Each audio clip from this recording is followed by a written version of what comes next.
Welcome everyone to episode 44. Super excited. I love when my out of state friends come to visit me because I really like to put them in the hot seat so we can, talk about all of your gifts and you can share it with my friends and my audience. So thank you so much. Today I have Misty McBride, who is a mental health counselor with us.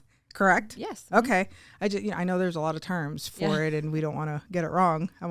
Also, you've done a ton of school, so I have. Yes. You deserve it. So thank you so much. Got on a plane this morning, landed, we ate some good food, and now she's going to cure us all. Cure you all. Yeah. Oh, that's a no big pressure. bill. No pressure. Tell everyone about yourself. Why this field, how, all that fun stuff. Oh, goodness. My background is actually in business. So my undergrad degree is in business administration. My husband and I run an insurance agency, or we own one. I don't help him run it anymore, but lucky you. Yeah. No, I just get to counsel him and everybody else. So I did that with him for several years, and I kind of came to a realization that I was great at being productive. I didn't feel like I was being productive through purpose. Oh, that's going to be the name of the episode. I love that. So I kind of had to do a little bit of soul searching, and I realized that really counseling is what I had always been doing in kind of voluntary form. I've counseled through the church and stuff like that for close to 25 years. And I kind of thought, I don't know, why not get paid to do right. to do what I like to do. Right. And so then I started pursuing, my graduate studies so that I could do mental health counseling. Yeah, I mean, there's a lot that got me there, but that's the gist of it. How? First of all, I know you're a mom.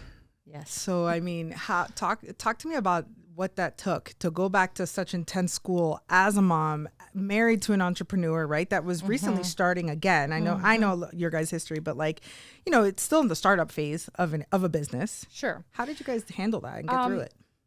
Okay, so I guess it's worth saying that I attempted to go back to school multiple times through the years. I met my husband. I had done business school, like a technical business school, like, a 9-month certificate program. And I met him. I was 21. I guess I met him when I was 20. We were married by the time I was 21, or just shortly after I turned 21. And we had our first kid that same year.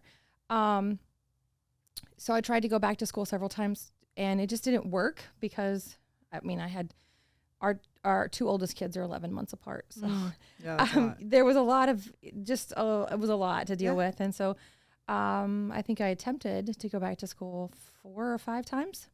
I love that you share that though, right? Because obviously, and I know you recently graduated and which is amazing.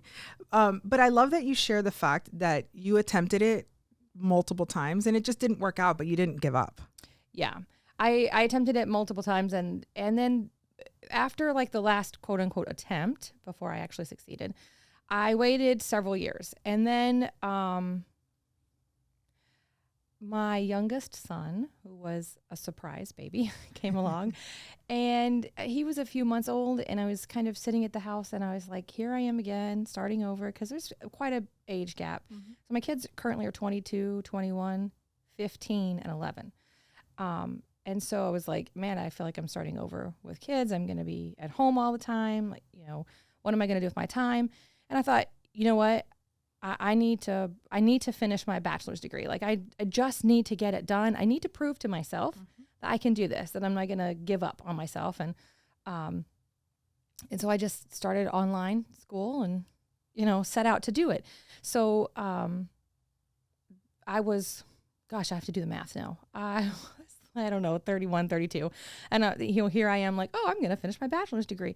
And all the attempts that I had done to go back to school, like none of them transferred.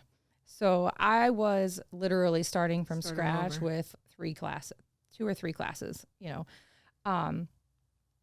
Yeah, so I just got to it. I guess I just put my nose to the grind. Yeah. Well, I love the fact that you didn't give up, right? And it's okay. There's roadblocks, there's stalling, there's starting over, there's mistakes of what what area of school you want to go to. It happens in business. There's mistakes. You think you want to own a pizza restaurant, and then you actually wanted a coffee shop the whole time.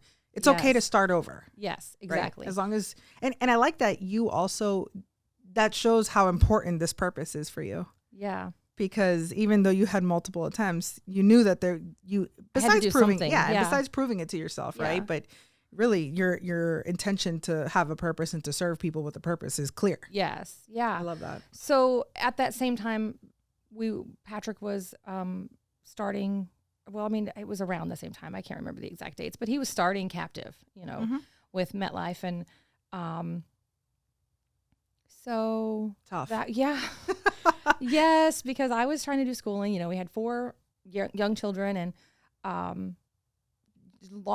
he was a captive agent, but it was our own agency, and that was a lot of demanding hours. Mm-hmm. And so not long into that journey, I mean, like a month, maybe 6 weeks, I was like, this is not going to work. I definitely need you home more. Like, I need help. And he said, well, that's great. But if I'm going to be home more, I need help in the office, and we can't afford to hire anybody. So I started helping him in the office, which was great because it kind of added fuel to the purpose of going back to school, hence the business administration degree. And so I was like, okay, well, there's a purpose behind me getting this degree. It's going to help us build this business. It's going to help us, in the future. And I mean, this was not our first business venture by any stretch. I was probably business venture 4 or 5, because Patrick has a very entrepreneurial hard word mindset. So I jumped in and started doing that. So I was working, part-time with him in the agency, and then momming and going to school. And it was a lot. It's a lot. It feels like life is a lot in general anyways, but to do all of that is incredible for both of you, for your guys' family. Obviously, what an example for your children of what, hard work can do for you, right? And how it changes lives and it gives you purpose. Yeah. Even insurance wasn't the purpose, it wasn't purposeful for you. Sure. But for some of us, it can be. Like, it also doesn't have to be, right, helping people, but we're so happy you do. Yeah. So let's talk about it. Yeah. Let's talk about what you do. Let's do that. Yeah. So the premise of the podcast, real quick, is for, this industry is very supportive. So I'm very fortunate to have people around me that are always willing to help me. And so I figured, man, I had also already heard that some people say that their industry is not, I don't have this, the conferences you go to or the groups or the masterminds. And so I thought, man, if it's so hard for me to feel like I'm doing good and I feel like I'm on an island, even with the support system, imagine doing this alone. Sure. So I figured, well, I could have conversations with people that have done it or are doing it, to tell everybody that it's okay and you're going to make it through, and that we all feel that way, right? But you're special because not only have you done it and you live with someone that's currently still doing it, but now you're on the mental health side of it. Yeah. Which is huge. I've probably only had one episode, Dr. Julie, but her focus is on connectivity in humans. Mm-hmm. That's what she's done all her research on. And so she's very big on connecting, especially now with the social media thing. And we'll get into that. But tell me your perspective, or even what you see, in your patients or in us. How's the correlation, the connection in between mental health and entrepreneurs? What are we missing? Oh, well, I think there's a big connection. I think, first of all, with people who own their own businesses, I'm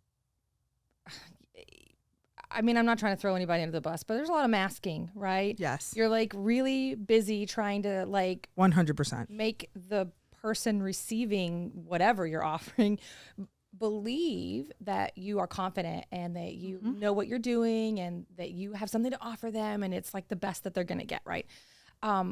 What that brings with it is a lot of stigma, right? So you're terrified, not you specifically, but a lot of times business owners are terrified to admit that they're struggling with mental health issues, and so they won't reach out. They won't ask for therapy, or because they're afraid they're going to be judged, or that the therapist might say to someone, in passing, like, oh, I see somebody from this business or whatever, which mind you, we don't we don't say those things, but it's still a fear, you know? And so entrepreneurs then go on to struggle quite a bit with mental health issues that they just don't address. So they hide them, they stuff them down, you know, they just pretend, denial. It's like it's not there. And so that's kind of a really big issue. Some very common mental health issues that are dealt with in entrepreneurs is anxiety, depression, ADHD, imposter syndrome, which is not technically a diagnosis, but it's something that people deal with, and burnout. So, and I mean, anybody probably who's, you know, listening is thinking, burnout's real. Check. Yes. All of the above. Yeah. And a huge percentage of them deal with what we call comorbidity, but they're dealing with multiple issues at once. Right. So that's it's a really big thing. For me, what I notice is that a really large percentage of entrepreneurs have ADHD. They don't realize it's ADHD, or maybe they're in denial that it's ADHD. And they kind of chase their tails trying to compensate for it because they don't really realize that this is, you know, this mental health issue. And there are tools and adaptations and behaviors that we can learn to deal with that so that they're not so inhibiting to functionality. That's really interesting that you say that, because I feel like even in business, there's this I agree with everything that you said, by the way, as far as like it being an act, right? At what point is it not an act? Because it's almost like what comes first, the chicken or the egg, right? Because it's like, okay, if you're going to grow a business, you have to sell. Yeah. And if you have to sell, you need to be confident in what you're selling, and you need to talk like you're the best, and you need to, you know, like what comes first then in that cycle of, because then you feel like a fraud, and then you feel like and then you can't tell someone that you don't know anything. So it's like a constant, it's a vicious cycle, honestly. Sure. Yeah. And so I can understand, even with myself, like being on stage, I tell Patrick all the time, I feel like being on stage has added another level of like pressure to me. Yeah, that need to mask all the time. You have to be I feel on. like which nobody's watching me. It feels in your head, you say, oh my gosh, like people are watching me. Like, what if I mess up? What if I lose this? What if I make this mistake? And I have finally acknowledged it, you know, I'm building up that narrative too in my head, you know, because the reality is most people are not watching me, right? Like it's a perceived audience that you have to that extent. Yes, when I'm on stage at a conference, obviously they're watching me. But my question to you is that at what point does someone either manage those feelings of, I don't know what I'm doing, but I got to act like I know what I'm doing. Like, when do you get to take it off? When you decide you get to take it off. I mean, you know, it's really when you decide, I'm tired of performing, I'm tired of playing a role, and I'm ready to live authentically present in what I do, you know. I wish that I could just like tell people, okay, you have like 6 weeks to get this under control. And, you know, it would make my life a lot easier. And you know what? That's really what most people desire. They desire for me to tell them, like, here's your 5-step program. Right. There's not. You have to come to like a comfortability in yourself and understanding yourself. Here's what I notice. I notice that we as a society often kind of, if people are going to start their own business, first of all, people who are not starting their own business and don't know what that's like tend to have like, so if I'm the non-business starter, right, I'm going to be thinking, oh, great. Good luck. Yeah. You know, and when you come and say, man, this is hard, or I feel like a fraud, or I feel like a failure, then my response would be something like, well, just fake it till you make it.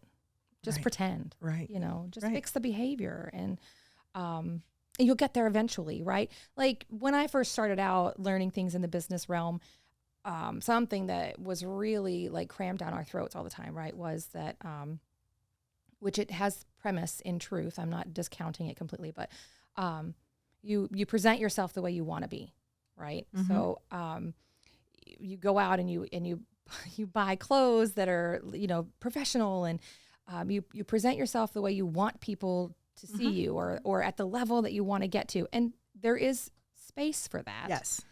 But there's also a balance, right? Because how much more like an imposter do you feel when you're like in a, you know, this starched outfit or, you know, like button up jacket, and you're like, I can't breathe and I'm hot. And you can't really be authentic. You can't really be yourself. So I think one of the best things that have happened post-COVID is that I feel like even not appearance-wise, but clothing-wise, like not your physical appearance. Like you still got to brush your hair. You got to look like you showered. Like you can't. Your grooming still has to be on. Yes, on target. The grooming. Come on. Yeah. If you're a professional, you got to look like a professional. But I yeah. think that the definition of professional has become more lenient as far as like, you could wear a t-shirt and a blazer. You could wear your sneakers. Like there's before I was like, oh God, I got to wear heels to this dinner, you know? Yeah. And now it's like, I could wear sneakers as long as they're clean, right? You know? Yeah. Like they're not my running sneakers. Like it feels like that whole genre or fashion segment of smart casual, right? Like suddenly emerged. Got a boost, and I'm like, I'm all for it. So I'm am like, I. I can wear sneakers. Yeah. That's I think what it did is it took away the idea that you're good if you're dressed like you know what you're doing. Yep. Well, casual people could be better than the person that's, you know, got the look or sure, all that stuff. I agree wholeheartedly about that idea of the balance. I guess I answered my own question, putting everything together. I mean, you definitely answered it, but the idea is it's the balance. Balance is the word, because yes, you have to act like you know what you're doing. You have to show up at the networking. You have to sell yourself, which is uncomfortable for most, right? I mean, I got a business degree. I got an associate's in it, but 20 years ago. And also like, they don't teach you anything about it. Yeah. You know, they don't teach you how to network. They don't teach you how to sell yourself. They don't teach you any of that stuff. I can write a business plan, but right. But they don't teach you those things. And so I think that that's also why a lot of people avoid networking. Yeah. Because they don't know how to show up. Yes. They don't know how to talk about themselves. It's whenever I'm in a networking group and you ask people like what it is that you do, you know, like people are so uncomfortable talking about themselves.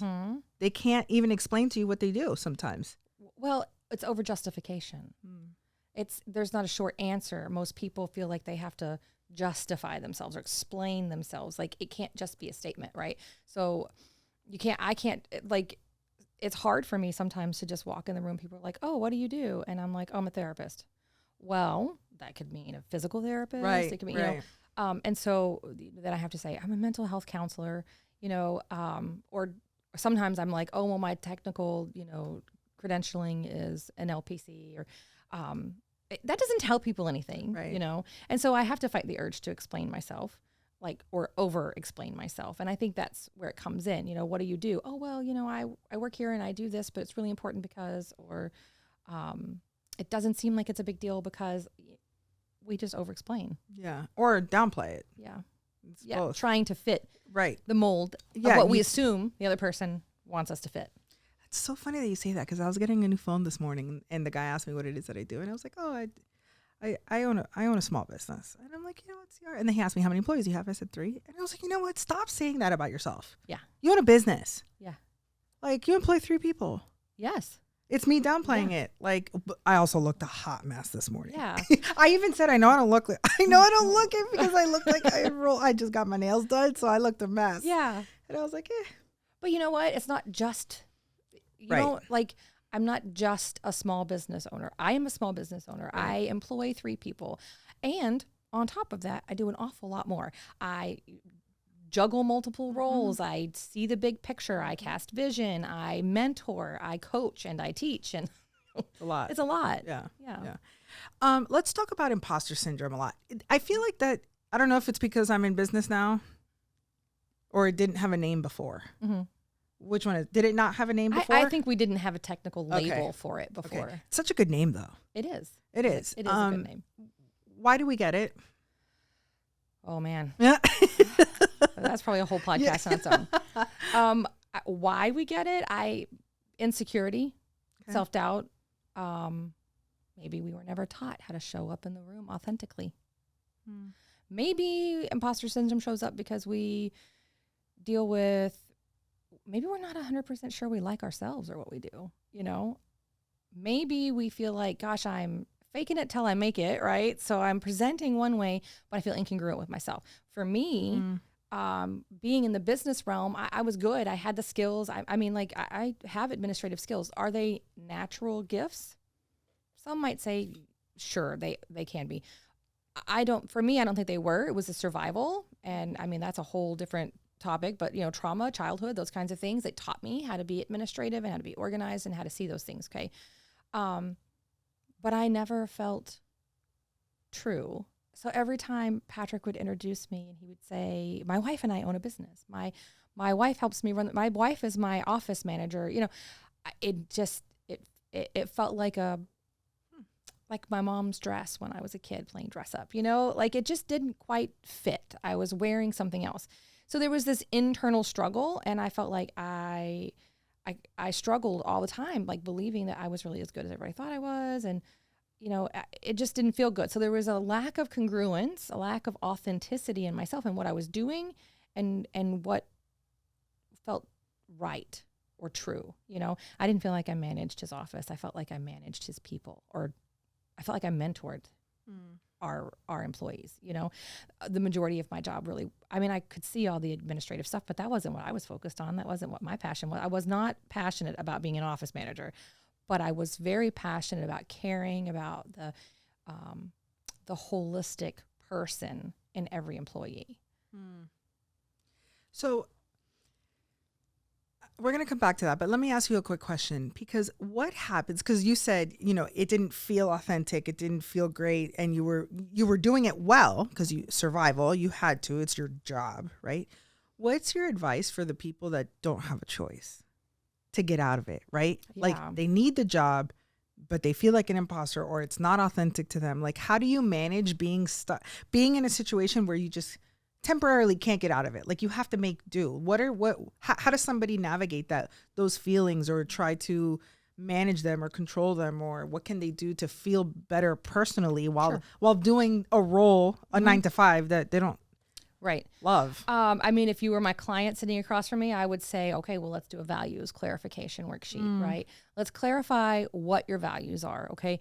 Then once we clarify what your values are, we try to reframe the way we're looking at the situation. And so we begin to, it's like filtering, you know, we refilter, we kind of like sift through a different area.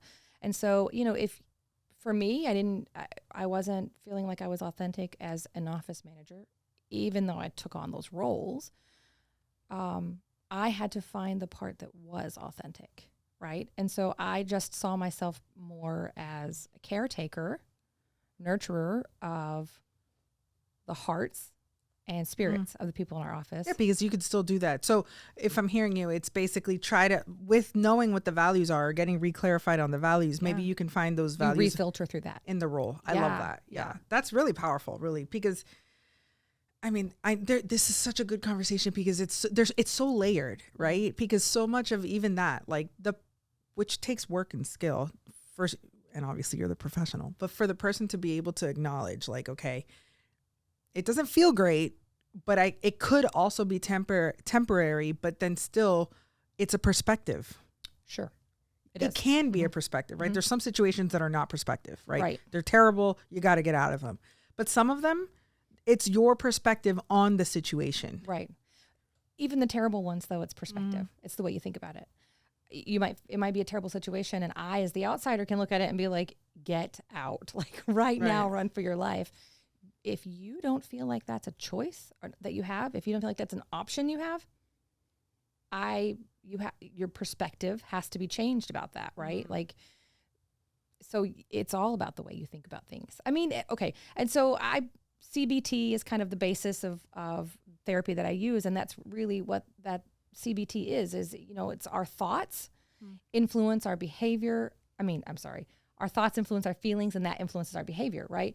And so it's a big circle, because we think oh, I'm stuck. We have distortions. This is the biggest deal ever. I stubbed my toe this morning. My whole day is going to be awful.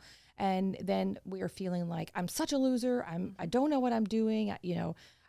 I'm a failure. And then we act out of that, which then perpetuates more thoughts of I suck. I can't do this. Yeah.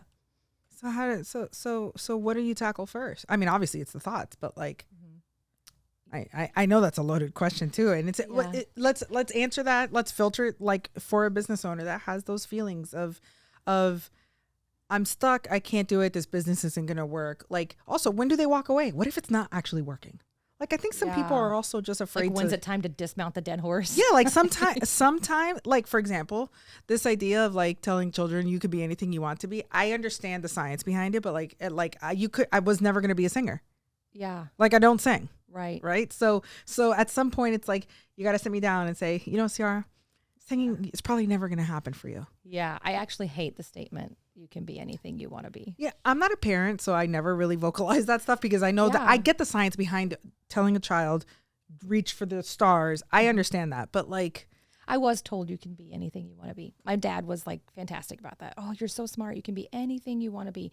And for a really long time, I really thought that, which I think kind of set me on the wrong track, because I was like, I'll be a CEO. I'm going to be a CEO of a company and I'm going to live in the city and I'm going to make lots of money. And that actually was something I wanted for lots of reasons, but it is not authentic to who I am. And so it was like, I'm going to go crazy doing that. Do you think it's not authentic to who you are now, or do you think it ever was? I don't think it ever was.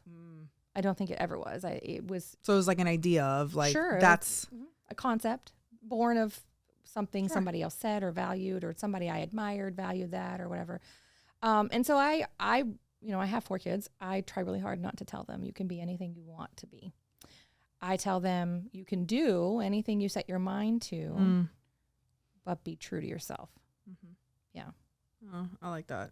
Because we're holistic people, right? And as opposed to what? When you say we're holistic people, what does that mean? Well, we're 3, humans are 3-part. We're mind, body, and spirit, or essence, or soul, depends on, what your spiritual belief is. So we have our physical being, we have our like mental and emotional being, and then we have like the essence or the soul or spirit of who we are. And those things have to be in balance. We have to be attending to all 3 of them, right? So that's what that's holistic. Holistic is like, so from a therapy standpoint, it's a little different from like a psychiatric standpoint. Like a psychiatric standpoint is a medical model. Medical model is all about the physical body, and they don't tend, as a whole, as a whole theoretical approach, they don't tend to, they don't minister to the whole person. Okay. But in therapy or in counseling, actually, that's kind of like, it's actually like built into our learning and everything, is that we are holistic people, and we need to be, we're building wellness in people from a 3-part perspective. We encourage them to see their doctors. We encourage them to tend to their physical body. We encourage them to do things like exercise and meditation and all those things. We're directly attending to the mental, emotional aspects of things, but we're also checking in and holding accountable for how are you tending to your spiritual aspect. We can't just ignore that, right? We have to approach that. That's how it should be every day. So as a business owner, right, you should be approaching your business from that perspective, for yourself, for your business, and for your people, because your business is an entity, you have to look at it from like that whole perspective. I like all of that. And also though, like sometimes when you're even myself, I told the team this week on our team meeting on Monday, I said, listen, I know I've been in a funk 6 months. Yeah. I know. And I know it trickles down from me, and I'm sorry. And I feel like it was a lack of clarity, frustration, several things. Right. But I sometimes forget too, that they're looking at me. And I don't look at them like that, right? Like that idea of not only regarding ourselves holistically as a person, but what about your team? Yeah. So how do you what's the best advice for someone that maybe is a little rough, for a business owner that's a little bit rough, that it maybe isn't that gracious or that good with their words when it comes to like trying to tend to their staff, you know? Learn to do better. Yeah. I love that. Yeah. Too bad. Yeah. Well, Yeah. I mean, okay. I can, especially in a business setting, I can be very task oriented and like, I got to stay focused. I have ADHD. So I get very like, please don't interrupt me. I have to do this. And so if somebody comes and interrupts, I can be short and really direct. You know, I mean, I try to be kind. I'm not trying to like yell at them or swear at them or anything, but you know, it can come across very curt or rude. You just have to learn to be more aware. You have to learn that your communication matters. It's not, oh, you misunderstood. I wasn't mad. I was just frustrated. So you should know better. No. That book stops with me. Especially as a leader. Yeah. Right. Yeah. Then I, as the leader, have to learn to communicate better. Where does it, I always wonder this as a boss, right? So even naturally, the times have changed. I feel even in my lifetime, there's definitely more awareness about mental health, right? Mm-hmm. People are talking about it more. Especially since COVID. Right. And like, for example, my parents are in their 70s, right?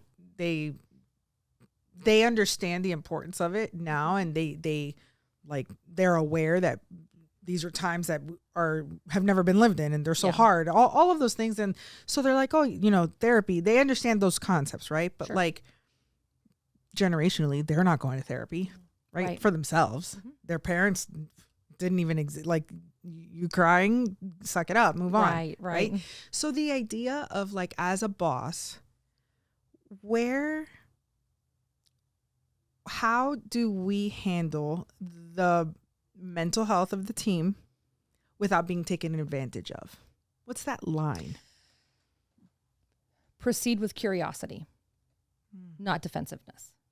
Curiosity is always like, so we learned I recently completed my EMDR training, and it's a type of therapy.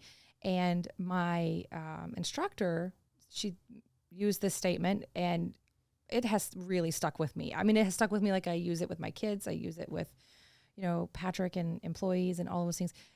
She said, the more hysterical, the more historical. And what she meant by that was, the more someone hysterically behaves regarding something, the deeper rooted that issue is, the earlier in life that trigger. Okay.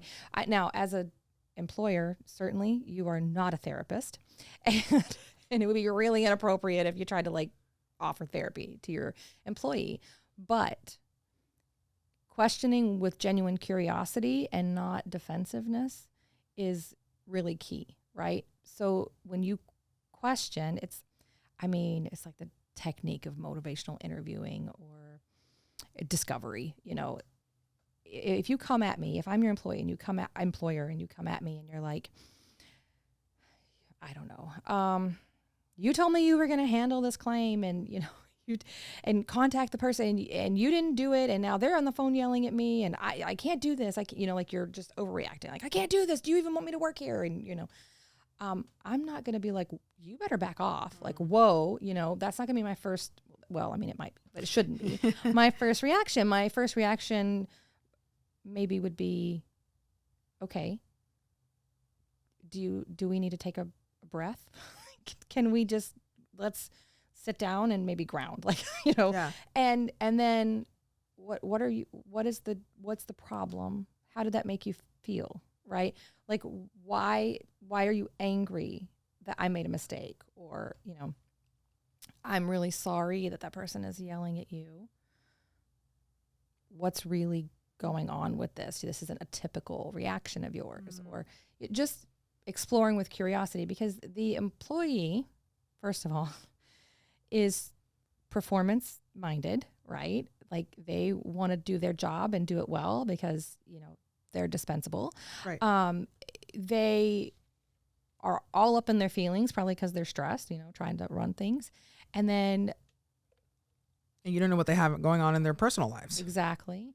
And a lot of times they often feel like, because they don't understand the perspective of being the business owner, right. They often feel like you have all these expectations, but you don't really follow your own vision, right? Which is like a whole nother aspect in itself. But if you can proceed with curiosity, you can really figure out what's going on. So in asking questions in genuine, curious nature, you can maybe uncover, like, they're like, okay, well, last week the same thing happened and you didn't acknowledge it. And now I feel like it's happening again and I'm going to get blamed for it. Right. Mm-hmm. Oh, well, let's address that. Right. You know, Right. we can deal with that. That's really good. That's really good. You know, it's, and you guys know this because you've done it. You know, starting a business is just, I always use the pizza shop. The guy that opens the pizza shop does it because he loves pizza, not because of anything else. And he doesn't know how to do anything else. Yeah. So it's like navigating employees is just challenging on its own, challenging on your mental health, challenging on theirs sometimes, you know. Yes. It's what is your, asking for myself. What is your best advice for establishing or addressing expectations? Like, to do that, like, how, not just expectations, but holding people accountable. Like, how do you do that? Do you, I guess I struggle with, like, where's the line of, like, I have to tend to your mental health as my employee, but how much of your mental health is going to affect my business? Okay. Is that a fair question? Awareness of their mental health is not responsibility for their mental health, right? So on honest to goodness, I would say every employer should offer some form of EAP. Even if you don't offer an employee assistance program. Yeah. Yep. Even if you don't offer, maybe you don't offer group insurance, if you can, as an employer, as a small business owner, if you can locate a practice, usually private practices are the better way to go with this. If you can locate a private practice and just ask them, you can even just like set up a, hey, I have an employee, they're really struggling with some stuff. Can I pay for 5 sessions? Okay. I'm willing to pay for 5 sessions out of pocket for them. Or, you know, can we negotiate a self-pay rate for me to pay for these? Right. Especially if I send my whole team. Yeah. Yeah. And so I would, that's a great place a great idea for you to start with, like, I can help you and I'm going to empower you, but I am not going to carry responsibility for your issues, you know. But boundaries, are boundaries a struggle for you? No, I don't think so. I wouldn't say that. I mean, thankfully I'm very fortunate. We all get along. We don't have many of, at least not known, right? Like any serious issues. But I have an accountability problem. I like holding people accountable. Accountability is part of boundaries. Okay. So give it to me. A lot of times we think that boundaries is just like, no, I'm not, you cannot do that. I think it's very like a way of rejecting things. Sure. Yes. And that's the extreme side of boundary, right? But like, I mean, let's say with your husband, right? You're like, I don't know. So I have a boundary with my husband when we're having a disagreement, a strong fellowship, passionate conversation. Strong I don't know. Fellowship. Never heard it called that. So for years I never addressed it, but I can't stand it when he swears at me in those moments. Like, it is I can handle it when he's swearing about something else. Sure. But when he's like directly talking to me and he drops an F-bomb, or I'm like, it feels physically assaultive. And so for a long time, I thought boundary was like, knock it off. You can't do that. And so we'd be in the middle of an argument and he would swear and I would be like, I told you can't do that. Right. That's not a boundary. That's just both of us hysterically acting. And, you know, a boundary looks more like, if you cannot stop doing that, I'm going to leave this conversation and we're going to have to revisit it when you can have communication with me without doing that. That accountability, right? You're giving them a choice. Yes. This is the direct accountability for your continued F-bomb dropping. And so, that really is the word that drives me the craziest. He can do a lot of them, but that one, it's very different. It's very different to in an argument because 100% it would feel personal. Absolutely. Yeah. I understand that. 100%. Yeah. So I had to learn that. There was this accountability part of it. It's so funny because with you, it's that. And my mom, I remember growing up, like my mom, if my dad ever said, shut up, which probably they're going to be married 50 years in December. Yeah. that was her F-bomb. You cannot, she finds that word so disrespectful. Yes. Mm-hmm. So I 100% understand that. I mean, she comes from a different generation. Right. So in her generation, Correct. God, you're being silenced. Oh, you're they being, don't even, put down and No. hit the table. Sorry. No, that's a very good example of what a boundary is. Yeah. I love that. Yeah. So accountability is being clear. All right. So like even let's take parenting, because I honestly feel like having employees is sometimes a lot like parenting. Misty, I say it all the time. I think I'm so bad at leading and accountability because I'm not a mom. Well, I don't know. I mean, I am a mom. I sometimes feel like I'm bad at it. But at least you practice. Yeah. All day, every day. Your life is holding people accountable. Sure. And I fail at it all the time. All the time. You have to pay. Like, I really do think it's connected. Like, I'm not responsible for anybody else. Mm-hmm. Mm-hmm. So it's very difficult for me to do it. Yeah. Well, if my kid is doing something, okay, my youngest, he plays video games. He gets really irate at the video games, right? And I can sense when he's like it's coming. Like, yes, it's like watching a volcano, you know. Yeah. And I will mention a few times through the, like, are you sure you don't want to take a break? Are you sure you don't need a break? How about a 2-minute break? Like, you don't even have to turn it off. Just let's breathe for a minute, you know. No, never. He never does. I'm planting seeds, but yeah. So the thing is, if he explodes, he knows that he has to turn it off for at least 30 minutes, right? So I just remind him, okay, I would really like you to take a break now. If you don't want to, that's your choice. But if you can't, if you're screaming or the other side of that, right? Don't forget.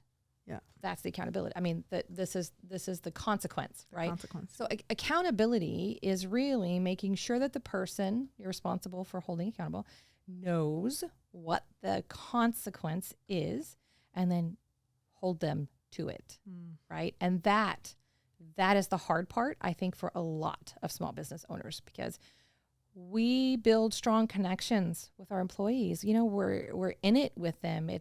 We're side by side with them, shoulder to shoulder with them most of the time, you know, and it's hard to hold fellow adults accountable. Well, also from my size perspective, it's like, well, then I'd have to replace them. Yeah. Start all over. Mm-hmm. Like if I set the boundary, then I stick to it. We go through that a lot. Yeah. Right? Like that conversation happens a lot between Patrick and I. He's like, okay, but there's a lot. There's a huge consequence for me on the opposite side of that if I hold them accountable. The team. And here's my counter to that. Okay. Your business has a vibe. It has an atmosphere. It has, it's, it has a feeling. It has an identity. Yeah. I mean, really, it has an identity. Yeah. Okay. If you have someone who knows what their job is and they're not doing it and you don't hold them accountable for it, it's like hating yourself, right? It's like self-harm. You're self-sabotaging the identity of your agency. Okay. So if they're not held accountable and it doesn't get corrected, it's also like a cancer, because then the next person sees, well, wait, they can do it. They got away with this and they're not being held accountable. So do I have to be held accountable? And before you know it, you've got a much bigger issue that you have to address. And here's what you miss as the business owner, okay? Because we often get so focused on productivity, right? Like, okay, well, if they're hitting their numbers, if we're still selling stuff, we're still in the green for the business, it must not be affecting it, right? Wrong. Because cancer is often very slow spreading, slow, and then before you know it, it's metastasized and it's everywhere, and you have a much bigger problem. So when you don't address it and it trickles down and you're just telling yourself, okay, but we're still being productive, right? You're losing money. You just don't realize it. You're kidding yourself, really. You're like, you're not getting the maximum out of the team. Yes. You can't, because the environment is affecting them. Exactly. And that's costing you money. It's costing you sales. It's costing you employee satisfaction. It's costing you satisfaction. So it's adding to the mental health issues that the small business owner already deals with, right. Right. And so that adds to your burnout. It adds to your anxiety, your depression, your imposter syndrome, it adds to all of those things. So much. I mean, honestly, everything is a cycle. Yes. Everything is a vicious cycle. Like, it's just at what point do you put a stopper in to break it and be aware of the points. Yeah. So I actually had a kind of a revelation about that whole, like, why is everything so cyclical, right? And it dawned on me. I'm like driving to work the other day, excuse me, and it dawned on me. Well, it's like, I think Newton, I'm not a huge science person, but I think one of Newton's laws says that energy is not created, it's just transferred. Okay, think about that, okay? So the way you think, the way you feel, that's all energy, okay? So the way you behave, the way everybody interacts with one another, it's all energy. So it is cyclical because it's the same energy ball. It's just being passed because it comes from one source to the other, right? Right. And so I'm a kind of a visual thinker, and so as I'm like thinking about how this works, I'm envisioning like that light ball of energy changes colors. Right? It might start out as like bright white, like hopeful and energetic, and we got this. And as it cycles through, it gets darker and darker and darker and darker. And then suddenly it's an energy that you don't want to hold. You don't want to deal with it. You know, you're like, ew, that makes me feel gross or icky, or, you know, or it's just died out completely. And now I got to sell my business or dismount the horse. Right. Yeah. I could talk to you forever. This is so good. I've never had anybody here talk about these things. Before we wrap up, burnout. What are we doing about it? How do we avoid it? Well, we can't avoid it. How do we fix it? How do we get relief? Okay. So this is, I learned this not too long ago. Burnout is actually a term that originated and was solely used for therapy, for therapists. Oh. Yeah. But because we didn't tend to ourselves as we were tending for other people. But now heavily tending, right? Like you guys deal with a lot. But now I think it has spread. Everybody kind of experiences burnout in some capacity because we're all holding energy of other people. You know, like we all think we're responsible for carrying the burdens of everyone else, and we're not learning how to release that. So energy has to be spent, right? And we all hear, I know I've yet to talk to a business owner who isn't tired of hearing self-care, self-care, self-care. But it's so true. Self-care. That's how you avoid burnout. You self-care, go to a therapist, an unbiased person who can hold space. Honestly, it feels so good to just talk. Yeah. Just to say say the things out loud sometimes that you can't say to your friends. Yes. Because when you don't say it, when you don't have somebody to talk to about it, to process with it, that is a compassionate ear or empathetic ear, you bury it, right? Well, emotions buried alive don't die. They just come out in other areas. So then we end up with illness, we end up with pain, and, just a lot of things, autoimmune diseases, all those kinds of things, right? So you can't just bury it. Self-care is the key. I think that most people misunderstand what self-care is. Okay. So self-care can be as simple as making sure we brush our hair and brush our teeth, you know? I mean, if you're really deep in a depression, that's a really hard thing to do. And that's a big deal. And, you focus on grooming, but also it is connection. It cannot be said enough. You feel like an island because you're isolating yourself for whatever reason. And I don't know what that reason is. You might not know what that reason is. A therapist can help you figure out that reason, but get out there and connect intentionally. Be intentional to connect, because we are beings created for connection. We have to share energy. We have to transfer good energy. Like we have to, that's where it comes from. So self-care, but self-care with things that are like reinvigorating or rejuvenating, right? I know a lot of business owners who are like, I work out every day or I run every day. And I'm like, okay. I mean, I get up and it's cold plunge and this, and I stick my face in ice and and I'm looking at that and I'm like, it's not working. Yeah, but you're still miserable. So and inevitably I will ask the question, okay, is any of that reinvigorating to your soul? Sure, it all has physical aspects that are healthy for it, but is it reinvigorating your soul? In other words, what's fueling your passion? You can't even identify your passion if your soul is like weak and like your essence is weak. You have to reinvigorate your soul so that you can identify your passion, so that you can filter your perspective of how you approach dealing with your everyday life or everyday business life through passionate productivity rather than just task productivity. It's so good. It's a lot easier said than done. Oh, well, I was going to say, I mean, well, that's why people like you exist, right? Because it's just, well, once you open that box and you start going through it all, it's like, sometimes it's like, oh, I should have left that one closed. Yeah. Well, you know, it's painful. Yes. It's painful. Well, I think that some people are afraid of like even starting going down this terrified journey. They're going to open up something that they don't want to because deal with. It's painful before it's better. I think it gets worse before it gets better. You know, you got to unpack some stuff, and I hate that phrase, but it's true. It's literally what it is. You gotta get it out, and it's powerful. The idea of just saying things, the spoken word. Yeah, and I know that journaling is very powerful too, but there's something about saying stuff, especially heavy stuff, to another person that you trust. Yes. That they're not going to judge you. And also they're not going to tell you what you want to hear either. They're going to navigate you to a solution. Yeah. It's powerful. Yeah. Journaling is great. You know what I say okay, first of all, if you take into consideration that it's like upwards of 67% of business owners have ADHD. So if you think about undiagnosed, they report some quote unquote some symptoms of ADHD. They're likely not diagnosed.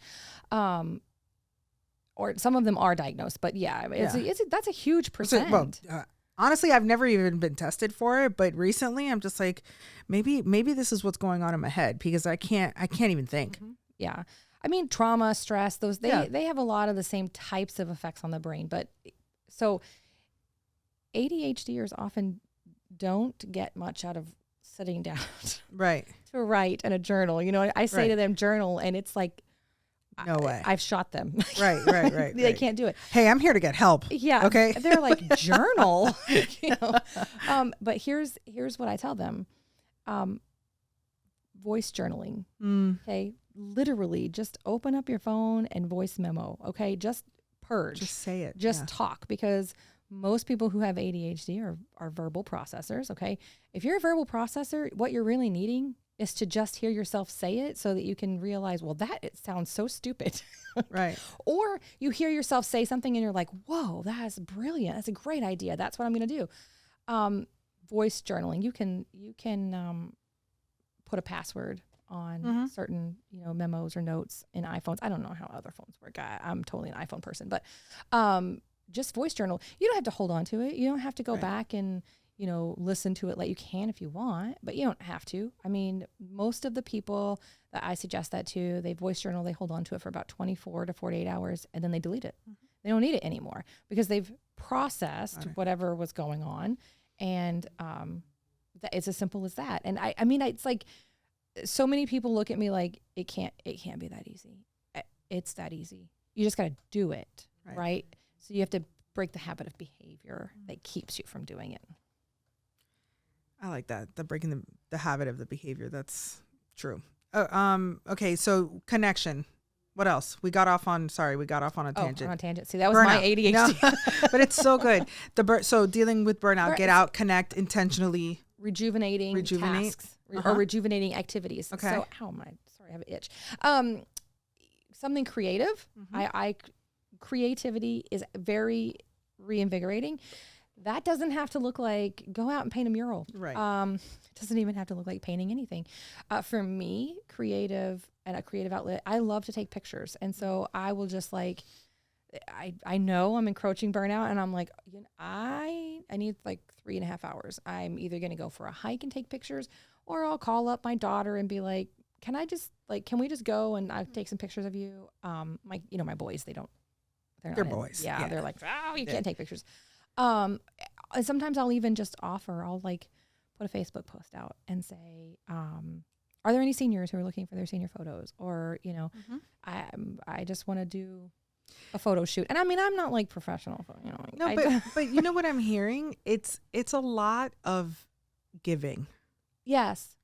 But for me, giving is rejuvenating. Right. Yeah. Right. But even the act of connecting intentionally, really, it's an act of giving. And if you're doing it, like you said, intentionally with the right people and people that make you feel good, you know, the Bible says that there's more joy in giving than in receiving. And it's the same thing with energy and that socialization, just like of your time, right? Like, if you're feeling burnt out or down like that, the act of putting others first really does something for you. Which is it's counterintuitive. It's right. It feels like, I gotta get it almost feels selfish. Person. Yeah. And it does like a drag, but then sometimes it's like feeling selfish. Like I'm only going to do this so that I can feel better about myself. But I mean, I think that, and that might have to be how you started. Sure. But then eventually, like, it just feels really good to do really kind things for other people. Yes. I often say to people, sometimes it's hard for me to remember what the need for self-care looked like before I became a therapist, because I am very rejuvenated when I'm sitting across from a client and they have breakthrough. Oh. It's like when they suddenly get something. Yeah, because it's working. And I'm like, yes, and I can ride that high for a while, you know. Usually that need for self, like that burnout encroaches when I'm either seeing way too many clients in a week, or when I mean, because it's cyclical even with like clients and stuff. So, or when most of them are like not experienced breakthrough, they're like stuck. Well, then I feel stuck, and I have to look for breakthrough, you know, or giving in another area. Right.